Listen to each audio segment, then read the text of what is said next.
New Thought Media Network. We are a global broadcast network of positive music, media, and entertainment, inspiring humanity's evolution along the journey of enlightenment and creating a world of love, peace, empowerment, and prosperity for all. New Thought Media Network. Positively inspiring.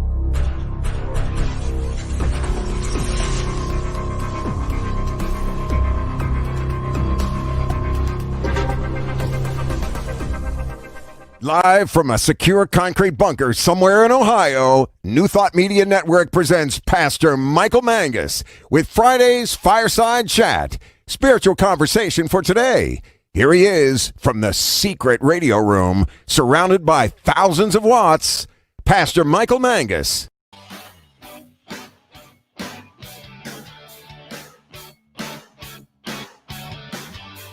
Well, good evening, one and all, across the nation and around the world. Welcome to the Friday evening Fireside Chat here on the New Thought Media Network.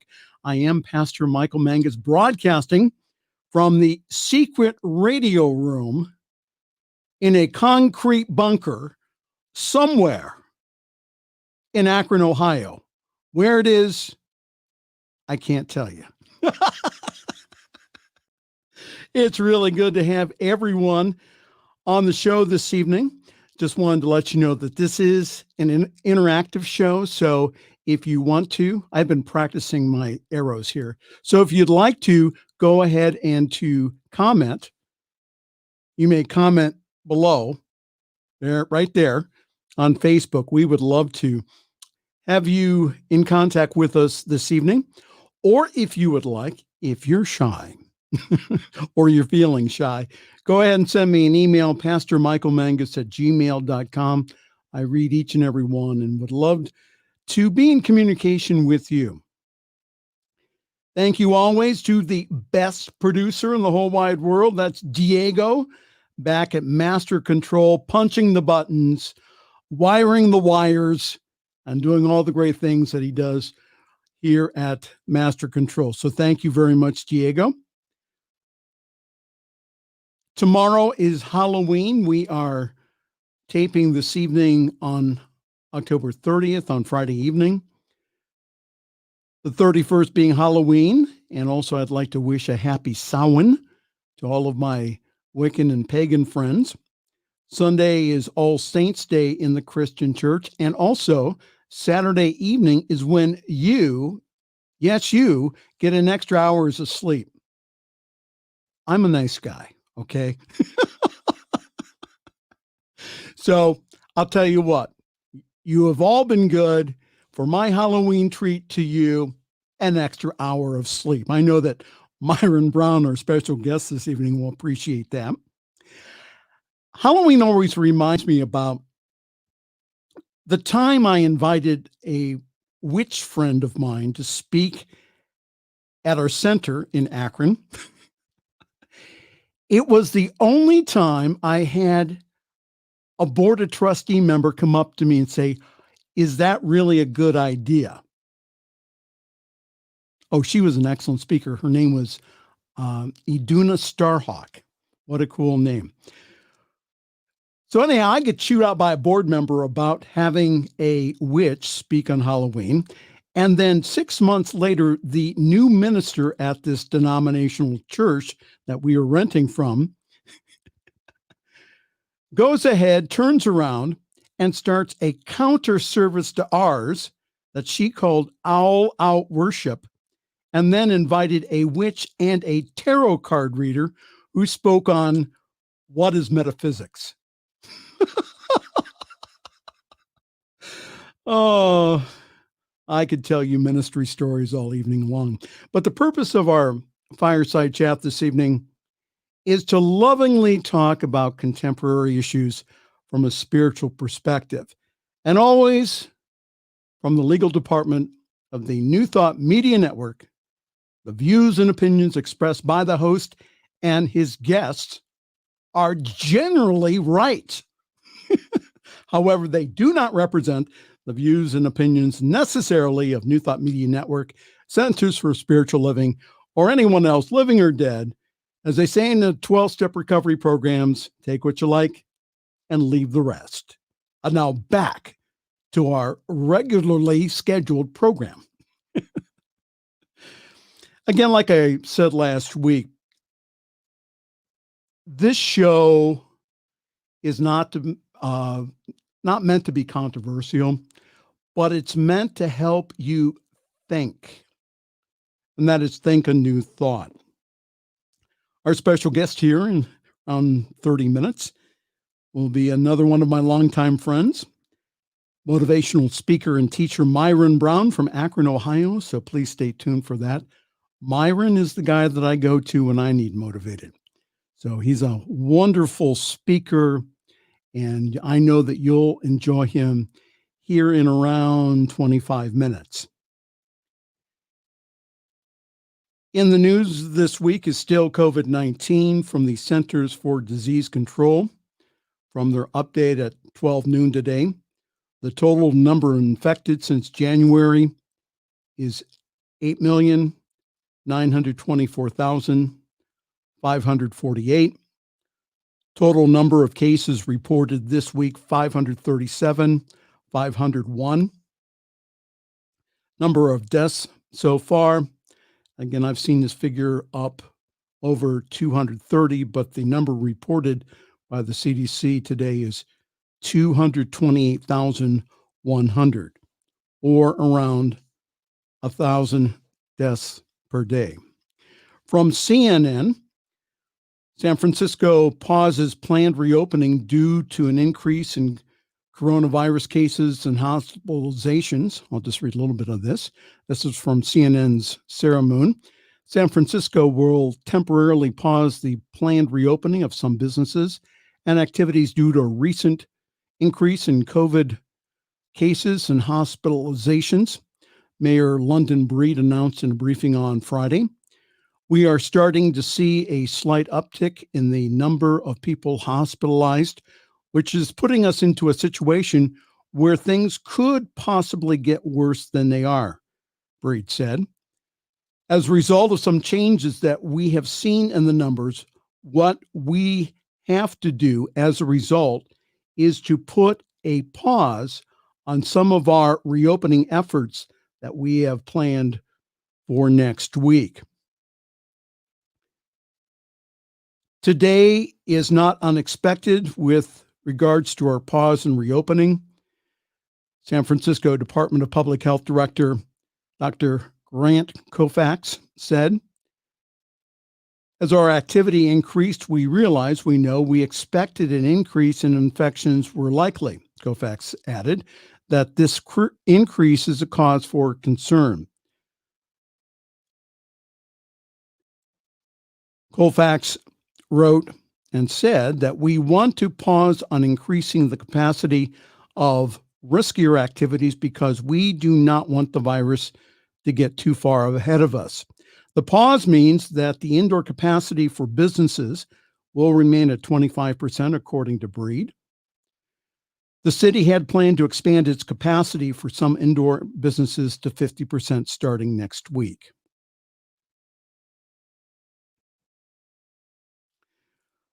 COVID-19 is still with us. We need to all be very, very careful, not afraid, but careful on our activities.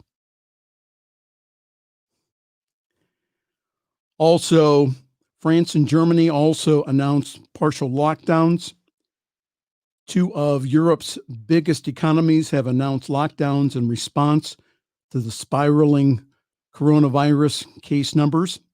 France will begin a 4-week lockdown on Friday. French President Emmanuel Macron said on Wednesday. His declaration came just hours after German Chancellor Angela Merkel also announced a 4-week national lockdown starting on Monday. I won't read through all of this, but one of the titles was that the French hospitals are on the brink. The French Hospital Federation, which represents 4,800 hospitals, warned of capacity issues in a statement on Wednesday.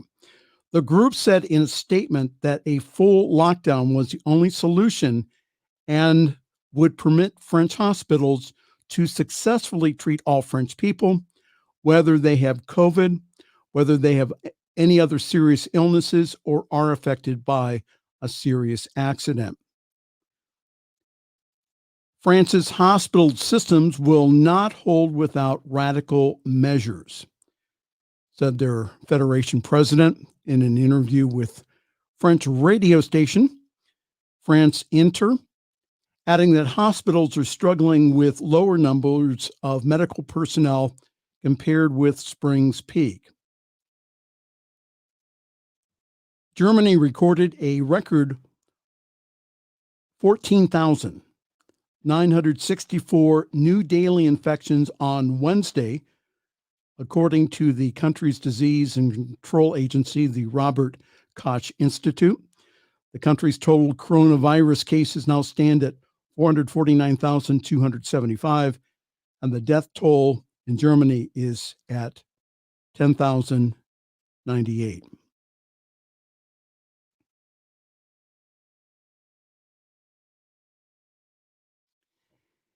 It's still with us. We all need to take this seriously.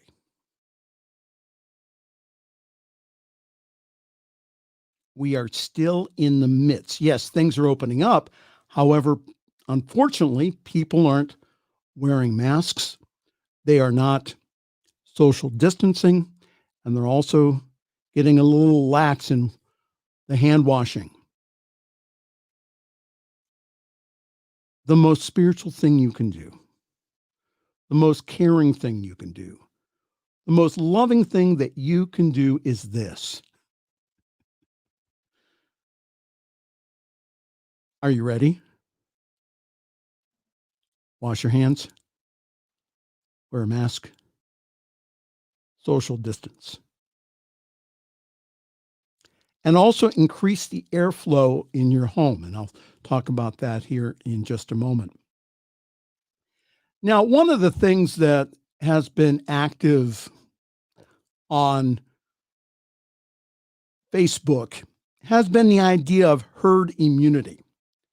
Whereas if a number of people get sick with this, that because of the natural immunity, that the disease will go ahead and go away. Again, this is from Dr. Anthony Fauci. He says, herd immunity would entail so much suffering and death. Again, from CNN, it says, reaching natural herd immunity in the United States would mean so much suffering and death in the country, it would be unacceptable, said Dr. Anthony Fauci, who is the nation's top infectious disease expert. And he told that to Sirius XM's Doctor Radio Reports on Friday. Fauci said this, we only have 10% or a little bit more of the population that has already been infected, and we have 225,000 deaths.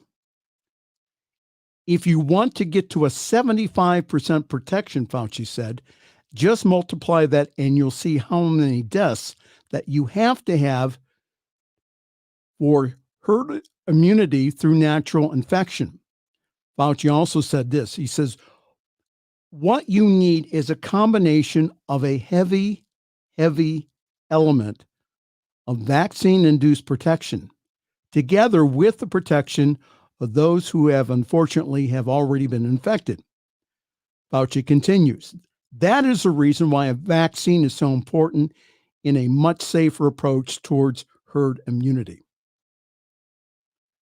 He goes on, he says, obviously the first ones that are going to be vaccinated are the healthcare workers, but then also we're going to have people who are frontline essential workers and those who are vulnerable.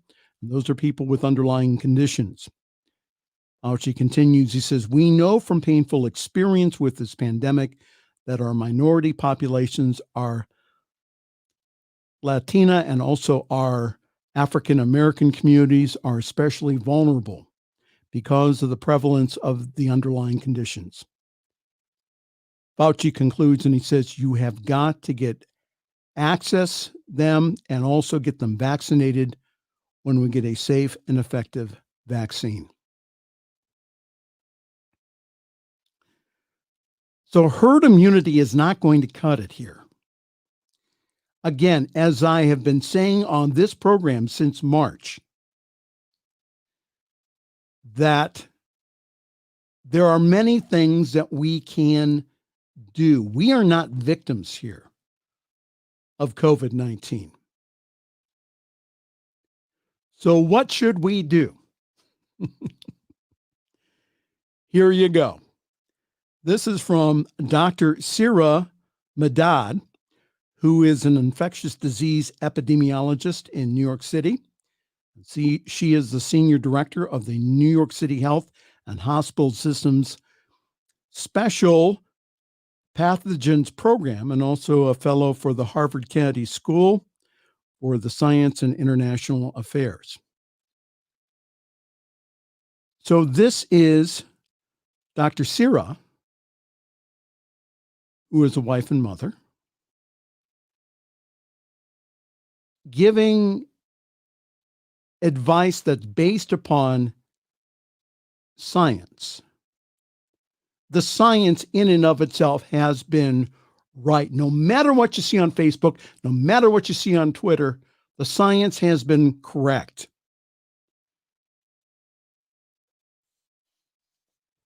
Dr. Madad said this: the United States COVID-19 epidemic is taking a turn for the worst again. We don't have just one pandemic. We have 50 epidemics playing out differently in each of the 50 states. I'll stop there. If you take a look at a map that's color-coded, you'll see that, again, it's 50 states all over the place, from those not infected to, again, states in the red category. The good doctor goes on. She says that key benchmarks to gauge the epidemic's footing in a given state are all trending towards alarming levels of viral spread, including growing daily new COVID-19 infections in 48 states, with increasing positivity rate in over 30 states, increased hospitalizations in 39 states. Needless to say, this may be the most challenging and dangerous peak in U.S. COVID-19 history. So I was talking to a practitioner friend who is a fifth grade teacher in the upper regions of Alaska, and that their school is shut down again because their district is in the red. She told me that during the epidemic of 1918, that the flu up there wiped out a good percentage of the native population. That is one of the reasons why they are being so careful up there and shutting down school and doing everything at home. Again, from Dr. Haddad's article, this insidious rise in new COVID-19 cases and hospitalizations is occurring amid a precarious mix of factors that will increase the risk of viral spread. Colder temperatures are affecting both the virus itself, in addition to driving more people indoors.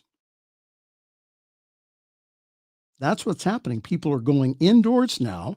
And again, what they're finding out is that if you do not have a very good airflow, especially indoors, that's breeding grounds for infection. Dr. Haddad goes on, the holiday season is making more people want to travel, mingle, and gather. There is pandemic fatigue. How many of you are tired of this already? I get that. I talk to a lot of you during the week, and I get that. The rising sense of apathy, exhaustion, and impatience from daily preventive measures. And to top it all off, a forthcoming flu season. So this is what Dr. Haddad is recommending. Here are 5 things that I am doing to ride the wave. Number 1 is stay connected with family, friends, and loved ones. She wrote, let's face it, we all need human interaction. Now is the time to begin thinking who you want in your social bubble. The social bubble is non-household contacts who can freely interact with one another's indoors without social distancing or wearing a mask. And she discussed some wonderful things. If you go on the Business Insider website, you'll get all of Dr. Haddad's articles. And she wrote one called How to Celebrate Halloween with Your Kids While Staying Safe During COVID-19. And she's not recommending trick-or-treating. Darn.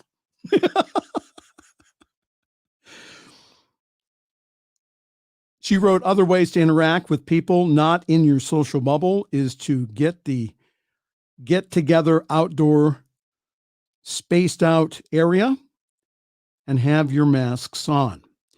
You can still contract COVID-19 outdoors. Let's understand that. If you're in a tight space and you're not following the 6-foot recommended guideline, that again, that the spittle coming out of your mouth just from talking, if you're infected, again, you will infect everyone around you. Number 2, Dr. Haddad said this, get a home emergency kit ready. It's always a good idea to keep essentials ready and also available in an at-home emergency kit. This is for all hazards, be it a hurricane, power outage, or an infectious disease outbreak, which may necessitate you and your family hunkering down and limiting any out-of-the-home trips. Make a list of household members and what their needs are, from a 30-day supply of medication to diapers. And she says she has a 9-month-old, and she requires more essential items than do adults. Also, make sure that you stock up on non-perishable foods and other supplies. And Dr. Haddad said this, please don't buy up all the toilet paper. Don't do that. Number 3, stay informed. Stay informed about your current events. This includes the rate of COVID-19 spread in your area and the local public health guidelines. Also, number 4, keep healthy. Our social, emotional, and physical and emotional well-being is very important. The COVID-19 health crisis is stressful, and it's taking an enormous toll on our lives in more ways than one. So staying healthy is not only important for your general well-being, it can also help you lower your risks of a severe outcome if you contract COVID-19. So that's one of the reasons why I've been talking about, again since March, about the whole idea of taking care of yourself. And also the idea of daily spiritual practice. Daily, yes, daily spiritual practice of meditation and affirmative prayer.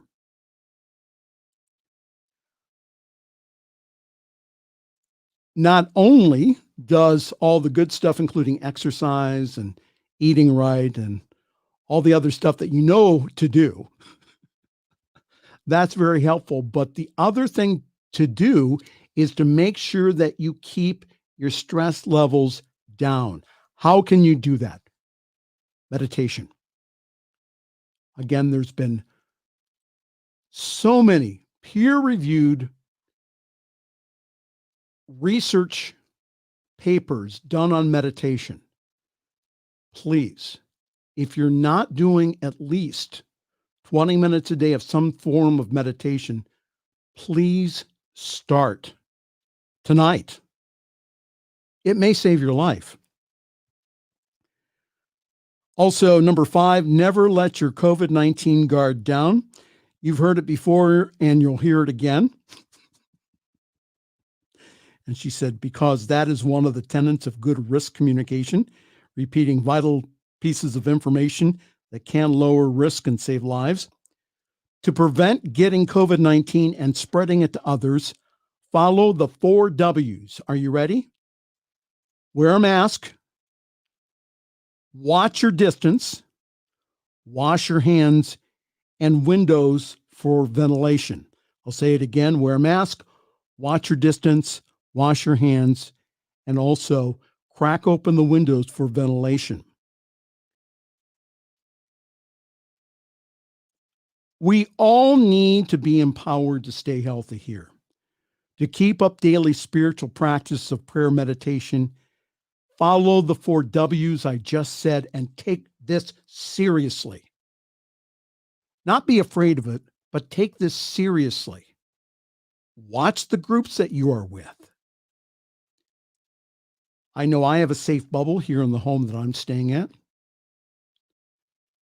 but I rarely go out of that bubble. And when I do get out of the bubble, I make sure that my social interactions follow the 6-foot rule.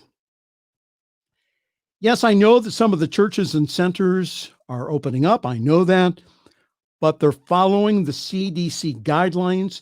They are following the whole list of stuff that they got from Church Mutual and other insurance agencies that cover the risk. They have all been limiting attendance and requiring mandatory masking, plus also following social distancing. Again, I said this last week and I'll say it again this week. This is a health and safety issue.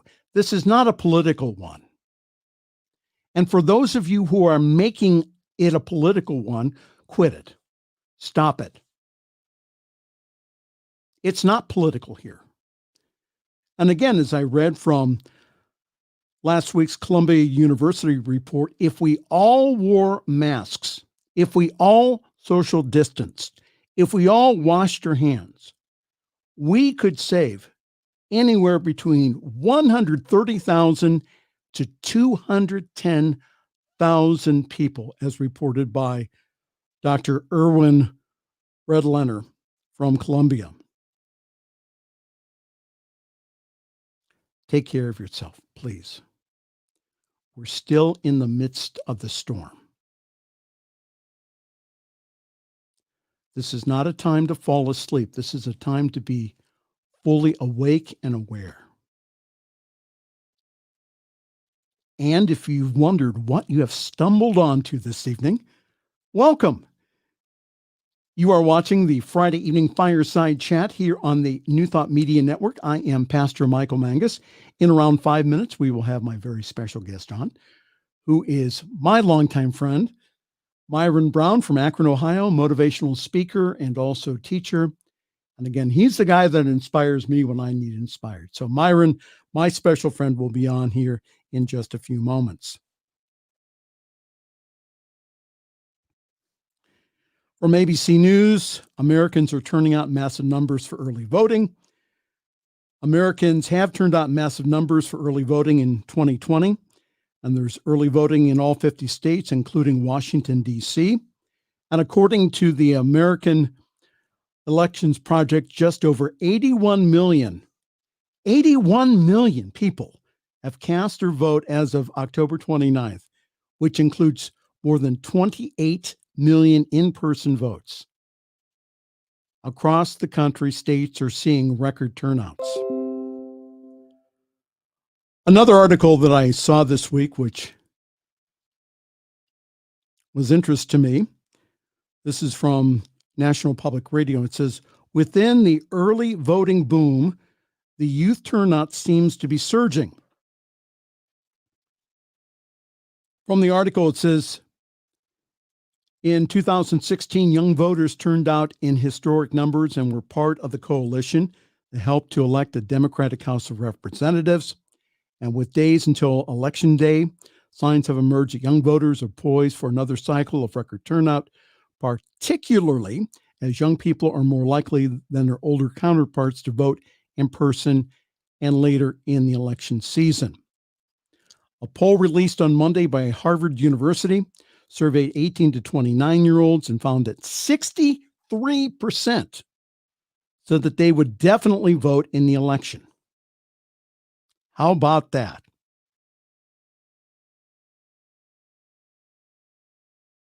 Go millennials. You're doing the right thing here.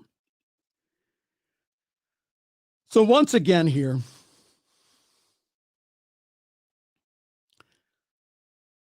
I talk to people of all political persuasions. And I'm telling them all and sharing with you this tonight. Just go vote. Just go vote.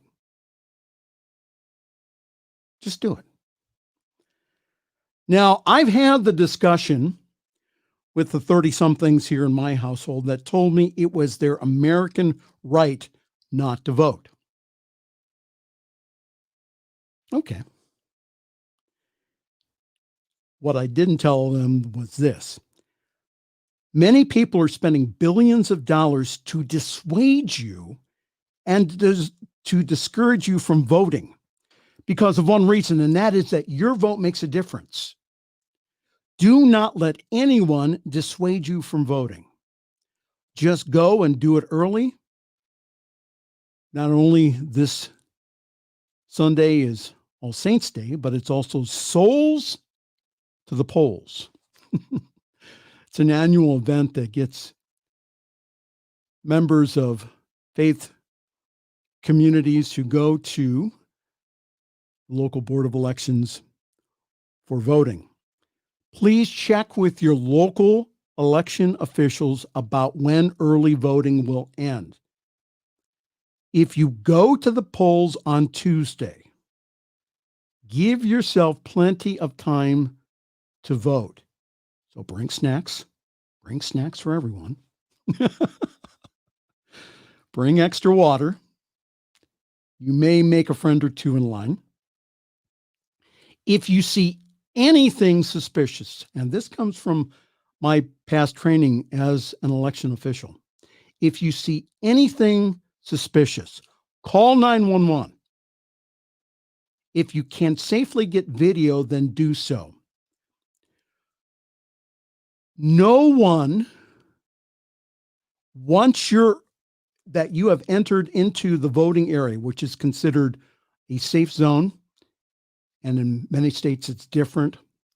In Ohio, it's 100 feet from the door that you enter to go vote.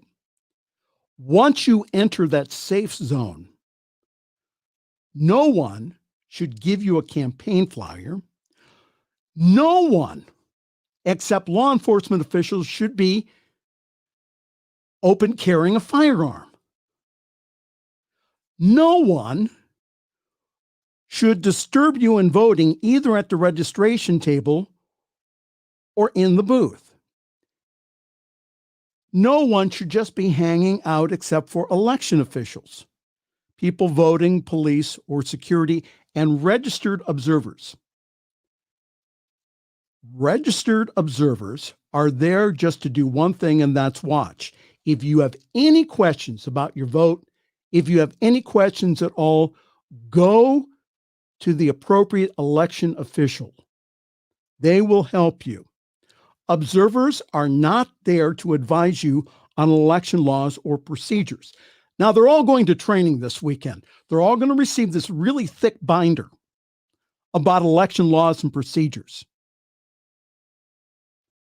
And they're sneaky because what they'll do, and I've had this happen, is they'll come up behind you and they won't say a word, but they'll be pointing to stuff in a book. They're only there to observe. That's it.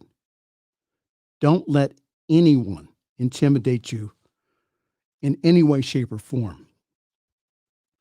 Now for the fun part.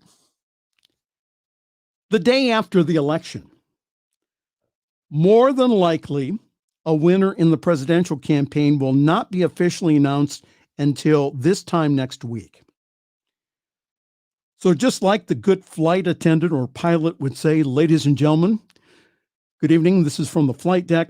We may experience a little turbulence on our flight today. We will do our very best here on the flight deck to keep us in steady air.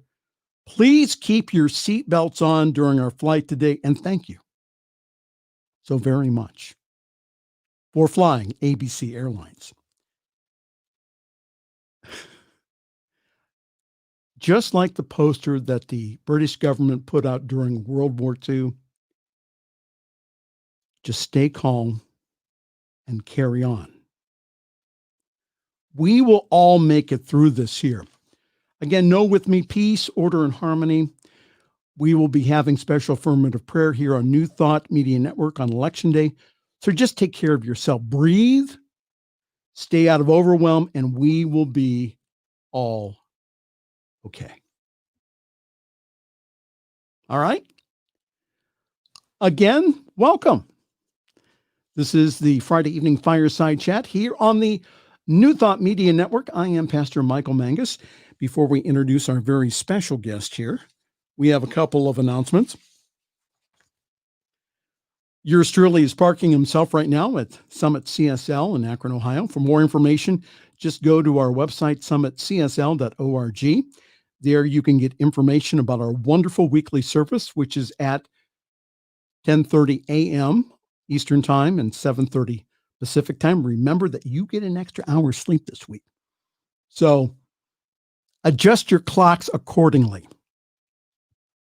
Our monthly focus this month for November is on gratitude. Diana Mangus, who is our spiritual director, will teach on gratitude this coming Sunday. It'll be a great message, so please join us. All the information to get on the Zoom call and also on the Facebook Live is all on our website. That's summitcsl.org. Yours truly is available for individual practitioner sessions, guest speaking, and wedding ceremonies. Lots of things happening here at the New Thought Media Network, including our fall fund drive, which is getting started here, called Launch 2021. We'll give you more information on that next week. Lots of good programming here, including Cosmic Prayer live from the UK with Laura Topper at 11 a.m. Mountain Time. There she is, the beautiful Laura Topper. Also, we have Treasures from the Tao with Reverend Jody at 12 p.m. Mountain Time. That's on Tuesdays. There she is. Also, every day we have morning prayers at 8:15 with our prayer team. We have a midweek meditation with Reverend Robert at 7 a.m. Feel the Flow at 10:30 a.m. with Terry Paul Choice on New Thought Radio. On Fridays, Minister Talking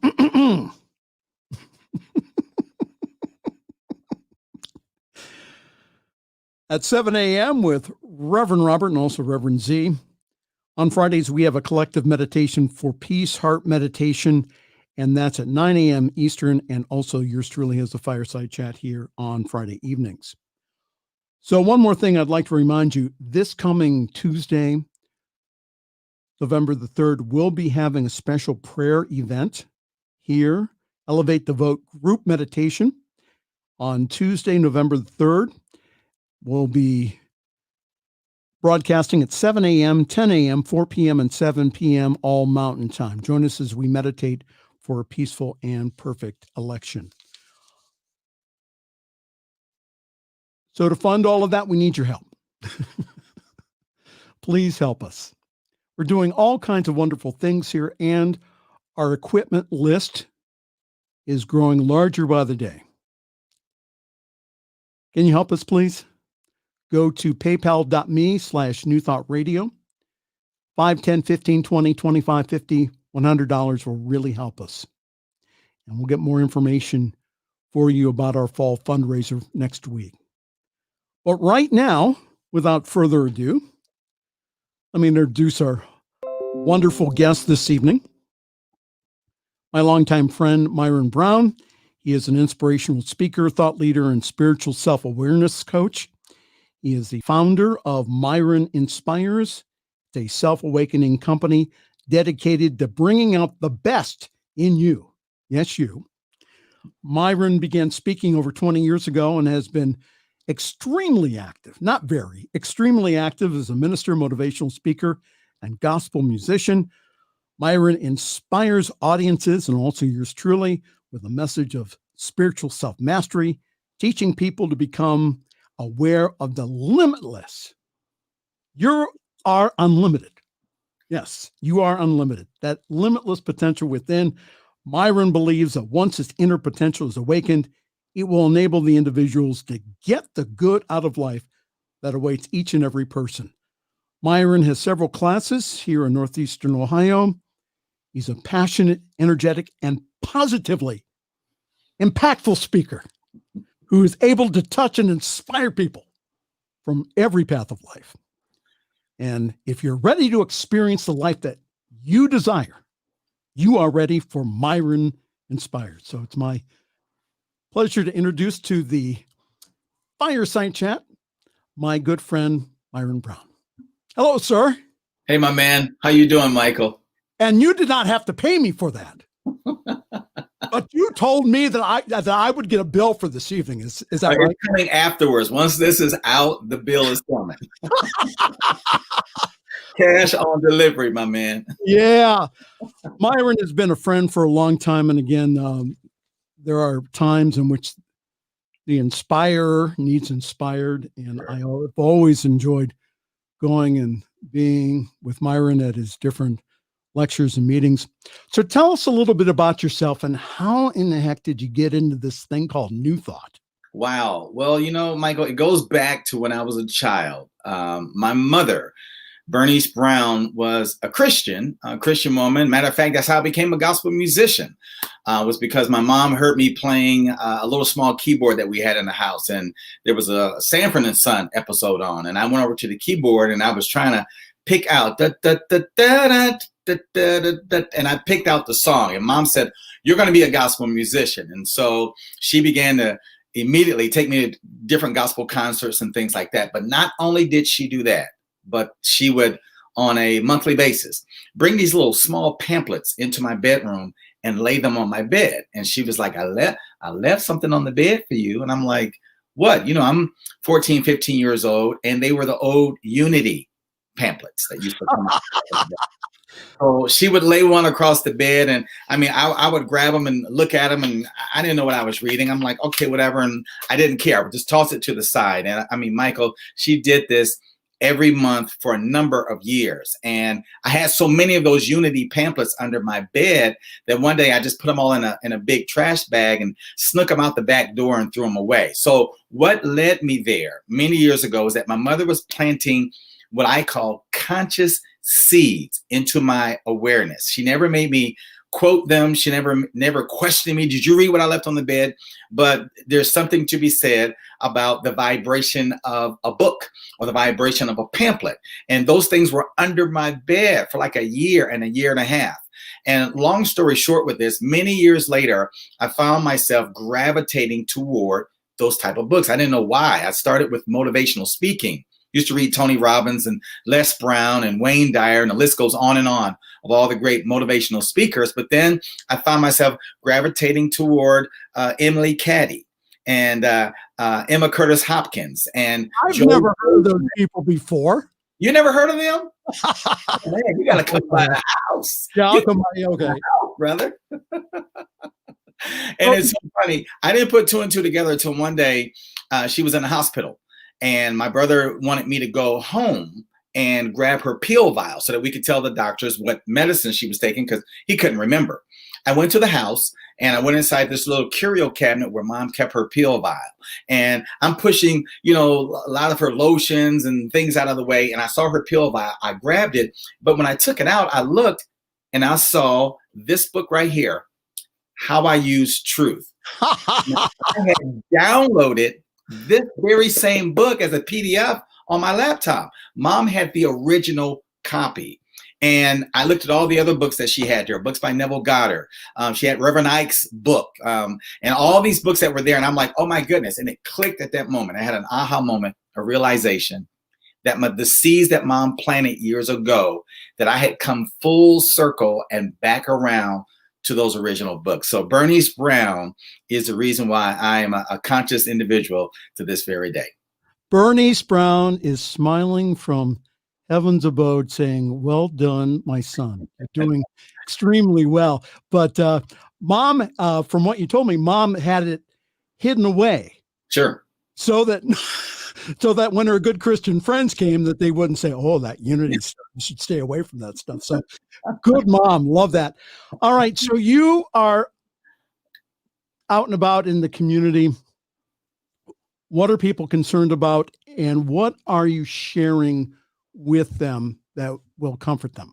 Sure. Everybody, you were talking about it, before you had me come on, this pandemic, the possibility that a person might get it. That's the biggest fear that everybody's dealing with. And of course, there's a lot of other fears that are being propagated through social media and that's on the news.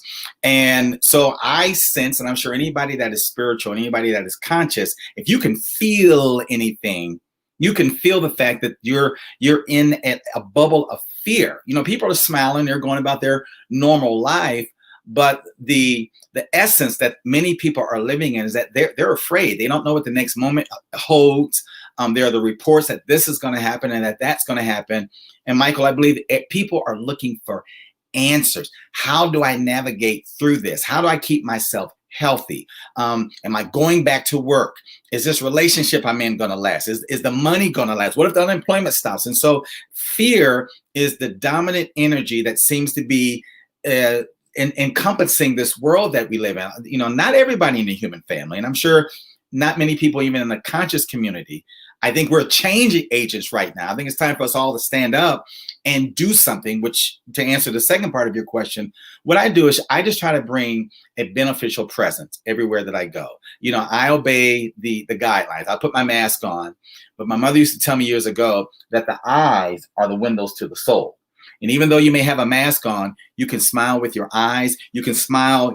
Our Asian portions of the human family, they bow a lot. They bow. So I've taken that on with people, is that if I can't go up and touch you, I'll bow and I'll smile with my eyes, because one thing everybody cannot deny is that you may not talk to me, but the way that you make me feel when I'm in your presence and when you're in my presence, though we may not be communicating physically, as far as our energy is concerned, as far as our frequency, we're still putting out what we really think and what we really feel. So as I travel throughout this community and other communities, I bring that beneficial presence of love, of peace, of solidarity with my brothers and sisters that are fearful, that really there's something to be aware of, but you certainly don't have to be afraid of it. Absolutely. And that's what I've been trying to get through here for the past several months here on the show. All right. So, and I've seen people do this at your lectures. So so they come up to you and they say, Myron, my life is really a mess. How do I change my life around? You say, wow, the biggest thing that every person needs to know is themselves. Socrates said it years ago. I'm constantly quoting Socrates. Socrates said, man, know thyself. And so what I help people to do is that we're going to take your problems and we're just going to set them to the side for a moment, and we're going to become aware of ourselves. And what I mean by aware of yourself is, what are you thinking right now? What are the thoughts that's going through your mind? What's the body of emotions that you're feeling right now? And then I help people to realize that there's an aspect of what we just talked about that you might not be aware of. In other words, your thoughts are creative. Now, to the New Thought family, I know they're probably saying, duh, where's this guy been? Of course, your thoughts are creative. Of course, your emotions are creative, but everybody's not there. I believe in this day, people are crossing the bridge of awareness to understand that, yeah, my thoughts are creative. Every single thought I think is creative.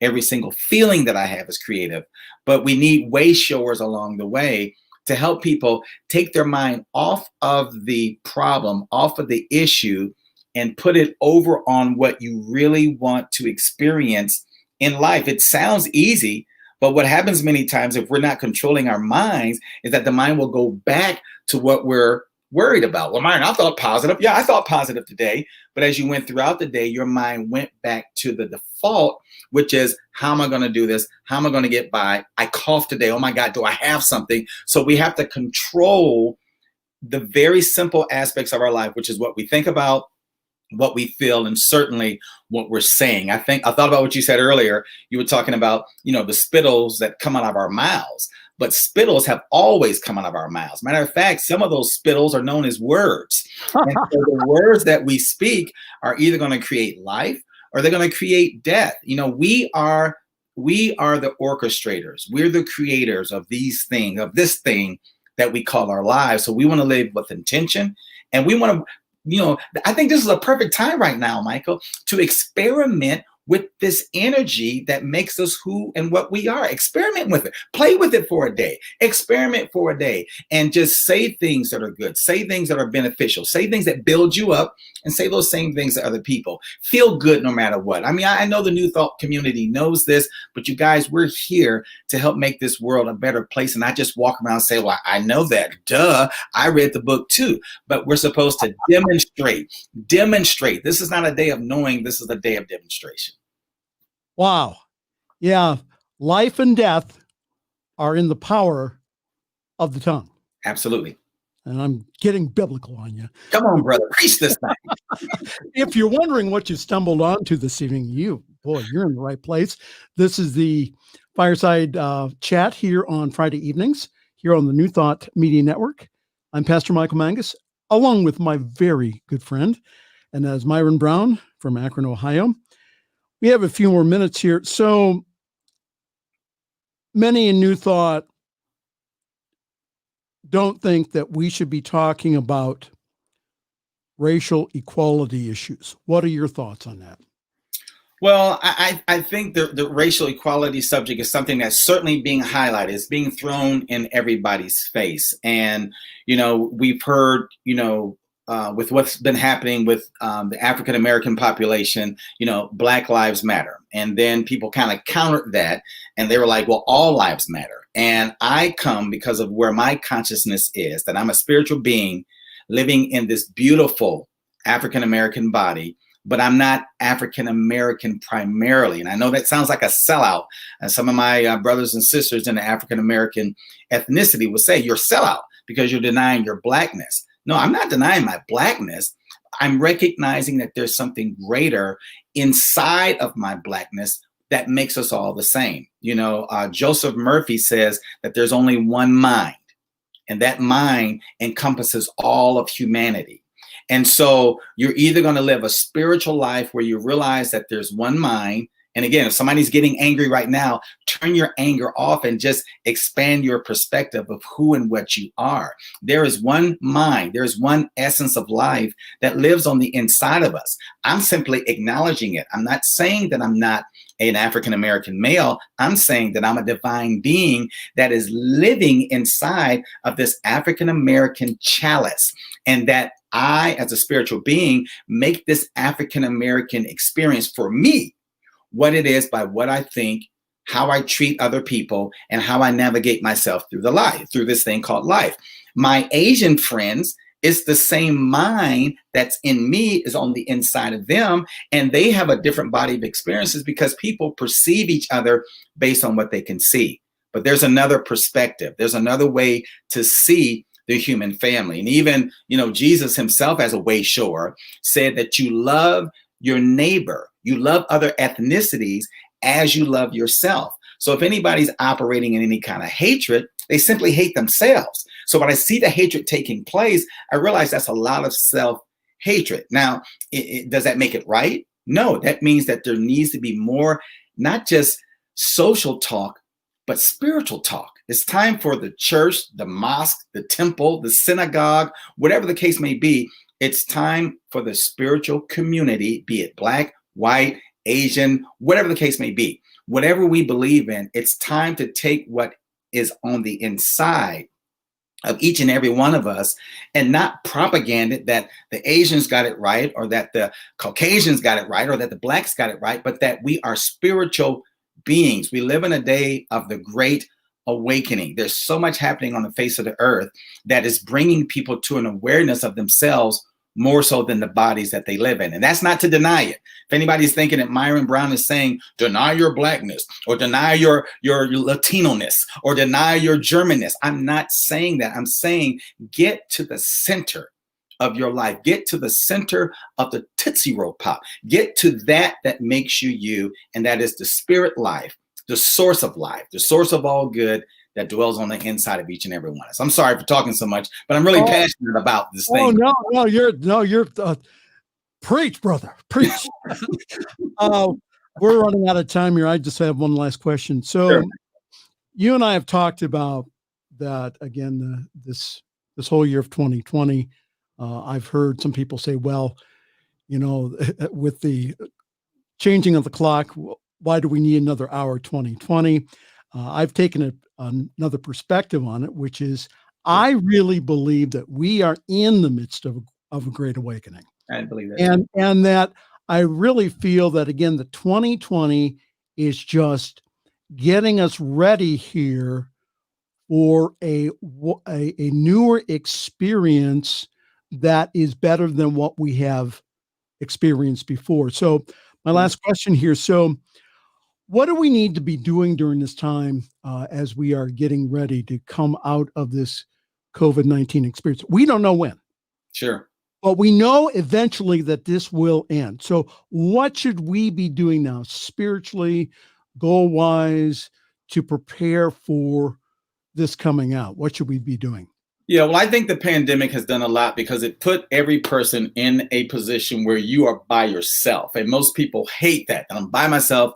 I can't talk to nobody. I can't go anywhere. But really, that's the best place to occupy. Remember Occupy Wall Street, then it was Occupy all these other things. Well, this is the day during this pandemic. It's a divine setup, I believe. It can be used as a divine setup for you to go back to what I said earlier, that Socrates said, to know yourself. And not to know yourself as a lonely person or to know yourself as a person who's on unemployment or whatever other negative thing you can attach to yourself. I would say this. I turned 57 on October the 26th. And before I turned 57, Michael, I sat down with a journal and I said, I used the power that I have, and that is this, the power of decision. Because my year of 57 and the experience of 57 is not left up to some thing or some power or some class of people outside of me. It's left up to me. So I went into imagination. Imagination is something we need to use. I went into my imagination and I thought, what do I want 57 to be for me? And so I began to write out all the things that I would want to experience as a 57-year-old spiritual man in an African-American body who travels the globe. Myron, are you in Akron? Are you in Cleveland? Are you in Atlanta? I'm everywhere, okay? So I began to write out what that meant. I wanted to write out the end of what I wanted this experience of 57 to be. I'm bringing that to every person right now that's watching this broadcast because you have the same power, the power to make a choice, the power to say, as I'm coming out of this pandemic, regardless of what it looks like on a global perspective and a local perspective in my city, this is what coming out means for me. It means joy. What does joy mean? Define that. It means to be healthy. Okay, what does healthy mean to you? You need to write and define what kind of health you want to experience. I want to leave being lonely, being in a relationship. Okay, well, what kind of relationship? My mother used to say that you have to be specific. She quoted Reverend Ike. She said, Myron, you have to be definite with the infinite. You got to be, she said, Pacific, baby. You got to be Pacific with the Lord. Tell God exactly what you want. And there's a power in that, because if you don't be specific with what you want, you cannot expect to encounter those experiences. And so you want to sit down and it's not about who's in the White House, who's in the Oval Office. It's who's in your consciousness. It's what's in your consciousness. What do you see when you close your eyes? What do you feel? What do you want to feel? When you begin to orchestrate that and begin to shape that with intention, you set in motion a vibration to bring into your people every person, place, or thing to make what you desire come to pass. That's a whole nother talk. You need to have me on again. So you will have you on again after the first of the year. It reminded me of a pamphlet, Unity pamphlet that I talked about last Sunday. It's called The Mental Equivalent. Yes. Mental Equivalent by this guy by the name of Emmett Fox. It's free online, PDF file. Go ahead, download it, read it this week. So, Myron, how do people get a hold of you here on the YouTubes, the Twitters, the Twitches, and everything else. Everything else, right. Okay, so let me see. I'll try to go in alphabetical order. If you're on Facebook, just look for Myron Inspires. It's a public page. I just recently started it. You can find me there. You can also go on myroninspires.com. Boom, you'll find me on there as well. If you're on YouTube, I've got a brand new YouTube channel where I share and talk just like I'm doing right here with my good friend Michael. Look for Myron Inspires on Facebook, on, what did I say? Facebook, on myroninspires.com, and also on YouTube. You can find me there. And there's much more that I'm going to be doing online, because we're all entering into this cyberspace to make great things happen. And I've got a role to play in that as well as you do. We all have a role to play in this next becoming that we're about to experience. And I'll tell you what, again, it's a wonderful time to be alive. Yes, this has been an interesting year, but again, it's all how we come out of this. Sure. And so, Myron Brown, my good friend, thank you so very much for sharing some time with us this evening here on the New Thought Media Network and also on the Fireside Chat. We will have you on after the first of the year. How about that? All right, Michael. And again, you'll get my invoice as soon as you hit the end button here. Okay. It needs to be payable within 21 hours. You're giving me a whole 21 hours, huh? 21 hours. Myron Brown, namaste. Namaste, my friend. Thank you so very, very much. And thank you for a wonderful conversation this evening. I have a few announcements here before we end. Well, I'll tell you, it's 9:00, but a couple announcements. First of all is that, again, our Fall Fund Drive is going on here at New Thought Media Network, but don't wait for that. Please give us a contribution.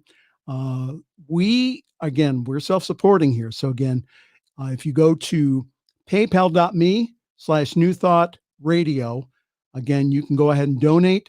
We would really appreciate that. Again, Reverend Robert and I are going through an equipment list that's yay long of things that we want to use to better the network.